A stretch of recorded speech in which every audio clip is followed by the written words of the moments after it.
Bapa, terima kasih, kami bersyukur buat segala kebaikan-Mu, buat segala kemurahan-Mu. Kalau pagi hari ini kami mau dengar firman-Mu, biar firman-Mu ini menjadi kekuatan bagi hidup kami. Karena firman-Mu itu pelita bagi kaki kami dan menerangi setiap jalan-jalan kami. Tuhan, tolong kami supaya kami boleh mengerti ya Tuhan Yesus, apa yang Tuhan mau katakan hari ini, sehingga firman-Mu itu menjadi kekuatan buat setiap kami, dan kami berjalan dalam kemenangan demi kemenangan setiap hari. Berikan kami roh pengertian Tuhan, karena kami gak mampu tanpa Tuhan. Kami terbatas tanpa-Mu, karena Engkau Allah yang tidak terbatas. Oleh sebab itu kami bergantung kepadamu. Berikan kami pengertian itu Tuhan, supaya kami gak salah jalan. Terima kasih Tuhan, kami buka hati kami untuk kami terima firman Tuhan. Dalam nama Tuhan Yesus kami sudah berdoa dan mengucap syukur. Haleluya, amin, haleluya. Saudaraku, bahwa hidup dalam kepura-puraan itu sangat-sangat melelahkan. Hidup dalam kepura-puraan itu sangat-sangat melelahkan. Seberapa banyak saya temui banyak orang-orang hidup dalam kepura-puraan. Berpura-pura baik, berpura-pura seolah-olah itu good, tetapi sesungguhnya dalam hatinya penuh dengan kebencian, kelicikan. Tetapi berpura-pura baik supaya mendapatkan keuntungan dari orang lain. Wow, sangat-sangat melelahkan. Hidup pakai topeng dengan dua kepribadian itu sangat melelahkan. Kita harus berganti-ganti peran setiap hari. Capek. Tapi firman Tuhan katakan dalam Roma pasal yang ke-12 ayat yang ke-9, hendaklah kasih itu jangan pura-pura. Jauhilah yang jahat dan lakukanlah yang baik. Karena kepura-puraan itu adalah hal yang jahat. Dengar baik-baik. Kepura-puraan itu adalah hal yang jahat. Firman Tuhan jelas katakan, lakukanlah yang baik. Kalau saudara dan saya hidup dengan kepura-puraan, itu adalah sesuatu yang jahat. Karena sesungguhnya saudara bisa berpura-pura baik seolah-olah, tapi hati saudara sesungguhnya penuh dengan kelicikan, dendam, emosi. Tapi saudara bisa seolah-olah baik. Untuk apa? Untuk mendapatkan keuntungan. Aduh, ngeri sekali. Hidup ini harus menjauhi yang namanya kepura-puraan. Hidup ini harus dengan kasih Tuhan, sehingga kita bisa mengasihi orang itu dengan tulus. Mengasihi sesama kita, memberi itu dengan tulus. Bukan seolah-olah kalau kita memberi kepada orang, ya supaya orang itu nanti memberi lagi kepada kita.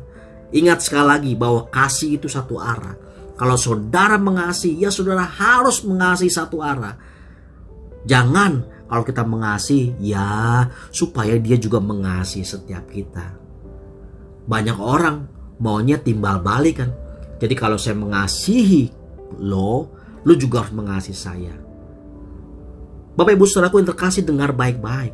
Kalau kita mengasihi orang, walaupun orang itu tidak mengasihi setiap kita lagi, ya sudah. Jangan kita merasa baper. Jangan kita merasa, aduh kok begitu, kok dia begini. Jangan. Karena mengasihi itu satu arah. Karena kita belajar dari Yesus. Di mana Yesus ketika mengasihi, dia tidak menuntut, dia tidak menunggu tuh supaya orang itu juga mengasihi dia. Firman Tuhan terus katakan, ketika kamu ditampar pipi kananmu, kasih pipi kirimu. Ketika orang minta bajumu, kasih jubahmu. Wow. Mungkin rasanya nggak mungkin, nggak bisa. Tetapi kasih Kristus akan memampukan setiap kita untuk setiap kita hidup tidak berpura-pura. Ayat 10 dari Roma pasal 12. Hendaklah kamu saling mengasihi sebagai saudara dan saling mendahului dalam memberi hormat. Hendaklah kamu saling mengasihi dan kamu saling mendahului. Orang berebut mendahului. Untuk apa? Memberi hormat. Jangan merasa kita enak aja, tunggu dulu, gue ini senior loh. Gue ini di gereja senior, gue ini di kantor senior, jadi lu harus hormatin gue. Harusnya lu yang memberikan hormat. Firman Tuhan jelas kok katakan, hendaklah kita saling mengasihi. Udahlah, jangan hal-hal yang kecil kita bikin ribut cuman gara-gara kita harus dihormati terlebih dahulu. Come on. Biarlah setiap kita mungkin lebih senior, tapi yuk rendah hati, berikan hormat. Kita duluan memberi hormat. Karena sesungguhnya kita sedang menjalankan kehendak Tuhan untuk apa? Saling mengasihi.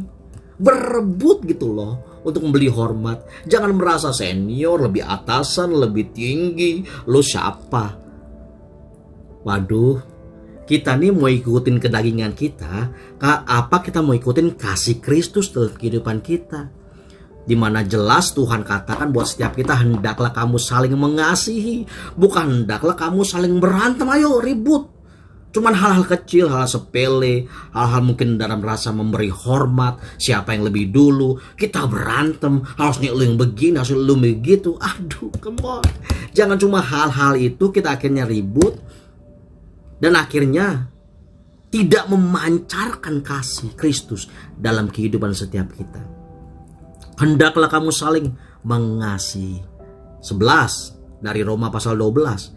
Janganlah hendaknya kerajinanmu kendor. Biarlah rohmu menyala-nyala dan layanilah Tuhan. Janganlah hendaknya kerajinan kita ini kendor. Kerajinan apa? Kerajinan dalam kasih Tuhan, dalam melayani. Jangan sampai kendor. Karena banyak orang yang rasanya di awal-awal pertobatan begitu sungguh-sungguh, begitu luar biasa, cinta mula-mula, wah hebat, apa aja yang diminta Tuhan pasti jawab. Pokoknya rasanya tuh kalau kita berdoa hadirat Tuhan tuh kenceng. Tapi tiba-tiba ketika masuk di bulan kedua, bulan ketiga, rasanya kok begini ya. Kok rasanya ada banyak orang yang menyakiti kita ya. Rasanya pengen keluar aja deh dari gereja deh. Aduh rasanya enggak deh. Aduh rasanya sakit nih. Kok begini sih? Katanya ikut Tuhan tuh enak. Katanya ikut Tuhan tuh nyaman. Tapi kok begini? Tetapi firman Tuhan katakan buat setiap kita, janganlah hendaknya kerajinanmu kendor. Biarlah apa? Roh setiap kita menyala-nyala dan layanilah Tuhan. Melayani Tuhan dengan sungguh-sungguh, dengan roh yang menyala-nyala. Karena sesungguhnya ketika saudara dan saya melayani Tuhan dengan semangat, saudara sedang menebarkan yang namanya kasih Kristus bagi banyak orang. Ayat 12. Bersukacitalah dalam pengharapan, sabar dalam kesesakan, dan bertekunlah dalam doa. Bersukacita dalam segala keadaan setiap kita. Jangan berpura-pura. Bersukacitalah dalam pengharapan. Sabar walaupun ada kesesakan dalam setiap kehidupan kita. Sabar. Jangan komplain mulu. Jangan ngegerutu mulu. Ini kenapa sih Tuhan begini? Ini kok begini sih Tuhan? Ini kok begini sih Tuhan? Sabar dalam kesesakan. Dan ini satu hal kuncinya. Bertekunlah dalam doa. Sekali lagi, bertekunlah dalam doa. Yang pertama, kasih itu jangan pura-pura. Yang kedua, hendaklah setiap kita saling mendahului untuk memberi hormat. Yang ketiga, bersukacitalah dan sabar dalam kesesakan. Yang keempat, bertekunlah dalam doa. Supaya apa? Setiap kita hidup dalam kasih Tuhan. Sehingga ketika saudara dan saya berada di dunia yang semakin jahat ini, saudara sedang mempertontonkan kasih Tuhan dalam kehidupan banyak orang. Dan orang boleh melihat Kristus di dalam hidup setiap kita. Sekali lagi, biarlah kasih itu jangan pura-pura. Kasihi dengan tulus. Hiduplah dalam kasih Tuhan. Tuhan Yesus memberkati kita. Mari kita berdoa. Tuhan, terima kasih, kami bersyukur buat segala kebaikan Tuhan. Biar hidup kami tidak berpura-pura Tuhan. Karena kami lelah Tuhan. Kami capek dengan hidup kepura-puraan. Kami mau hidup dalam kasih Tuhan. Dimana hidup kami transparan, terbuka. Dimana orang boleh melihat hidup kami. Sungguh-sungguh ya Tuhan.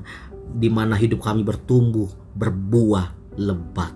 Terima kasih Tuhan, biar hendaknya kerajinan kami dalam Tuhan gak kendor, roh kami menyala-nyala dalam Tuhan, dan kami bersuka cita, dan kami tetap sabar dalam kesakan, dan kami bertekun di dalam doa-doa kami. Terima kasih Tuhan Yesus buat firman-Mu yang menguatkan setiap kami. Sekali lagi, jamah setiap kami yang sakit, jamah setiap kami yang terluka hari ini, Tuhan sembuhkan. Tuhan terima kasih Tuhan Yesus. Hamba serahkan ya Tuhan Yesus semua mereka ke dalam tangan kuat kuasa-Mu. Engkau Allah pengharapan itu. Di dalam nama Tuhan Yesus hamba sudah berdoa. Haleluya. Amin.